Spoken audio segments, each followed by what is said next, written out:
Hey, welcome back. What a nice day out there today, James. It was very nice, and it was fantastic, no question about it, but it's kind of sad at the same time because this is the warmest. I'm just being the messenger. Yeah, you expect a little This is going to be colder, the warmest it will be, not just for the rest of the month, but maybe for the rest of the year. That's because we're going to be back to reality in a big way starting tomorrow, and we're going to throw in some raindrops in our forecast as well. Yeah, hopefully you got a chance to enjoy, folks. A lot of people are taking advantage of it, that's for sure. Take a look at our Bridgeport camera. Everything looking really good. A day of temperatures making the way on average around 70 degrees.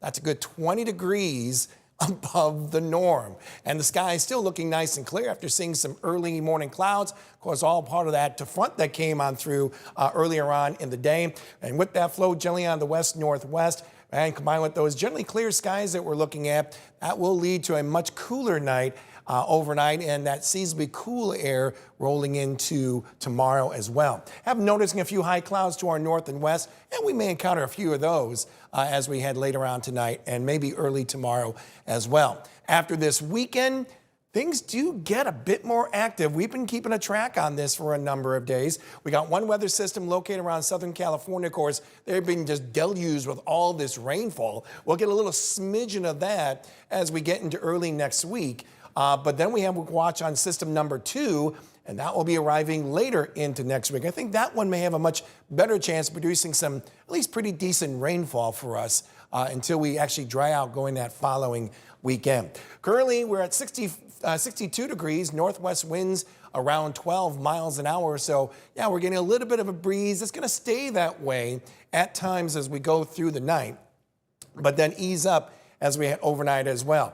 63 degrees, a warm spot over in Burlington, 61 in Iowa City, 60 in Princeton. A little farther north of the Quad Cities you go, widespread 50s, as cool as 53 degrees over in Stockton. Hey, let's put our future track into motion, moving the clock all the way to about 5 a.m. May see a few high thin clouds later on tonight, but otherwise a quiet night and a cooler night as well, as overnight lows will be dropping either at or just above that freezing mark. What about Sunday?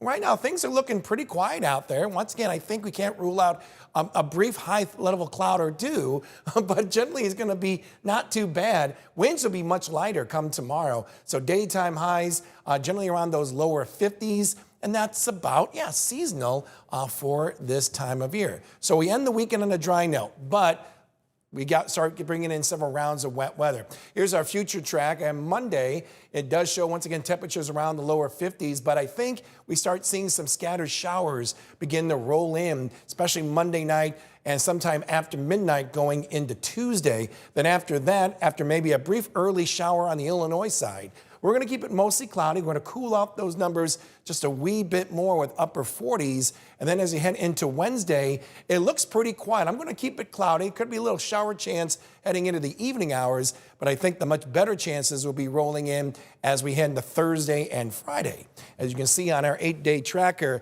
And with that coverage intact, I think we may be talking about, on average, maybe a good inch of rain expected with that event going to Thursday and Friday. Fortunately, the following weekend does look nice and dry, but how about we stretch it out a wee bit more going into Thanksgiving week? A slow tumble in temperatures. We keep it active too with some rain showers, and the trend does show that temperature is cooling off enough that we could actually talk about rain-snow mix. But Harrison, that is just a trend. Don't want to scare anyone quite yet as we get into Thanksgiving week.